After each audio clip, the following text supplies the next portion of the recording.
Toronto plans for a futuristic Bayfront. Toronto authorities gave a provisional green light Thursday to plans by a tech company in the Google empire to build a futuristic neighborhood on a strip of lakefront that will include robots for delivering mail and collecting garbage. Sidewalk Labs, a subsidiary of Google's parent Alphabet, has proposed building a carbon-neutral community from the Internet up, where tall buildings would be made of timber and technology would be geared to catering to every aspect of modern living.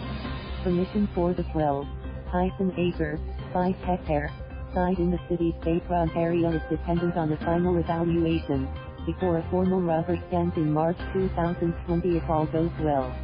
There is still much work to do before a final decision.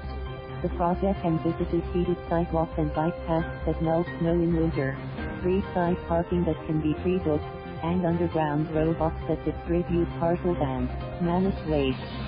Sensors would also measure pedestrians' gait, water consumption, and trash production, all in hopes of better understanding and adapting to the dynamics of urban life.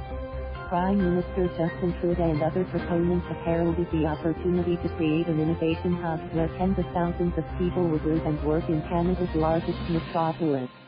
But, in an era of global concern over data protection, the blueprint has faced criticism over the potential for lost privacy and data misuse, as well as over the privatization of public services. The more controversial sections of a draft proposal released in June that provoked a backlash have been dropped. Sidewalk Labs listened to our concerns, and those of the public, and has confirmed that it will make significant changes to its proposals, said Diamond. The compromise includes reducing the size of the project on the land overlooking Lake Ontario, one of the priciest on the continent. The company also dropped its demands to make the project conditional on a new transit link and to control all data collected in the neighborhood and agree to adhere to Canadian privacy law. One or more real estate developers selected through competitive bidding will also now partner with Sidewalk Labs, instead of the company going it alone.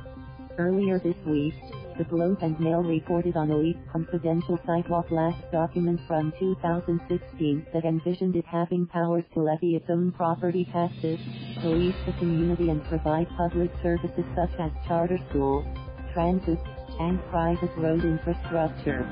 It was peppered with references to Disney theme parks and noted futurist Buckminster Fuller, who designed the Montreal Biosphere for the 1967 World Fair. Sidewalk Labs spokeswoman Keerthana Rang, however, told the newspaper the document merely brought together elements of an early and wide-ranging brainstorming process for use in a pitch. Thank you for watching. Please subscribe.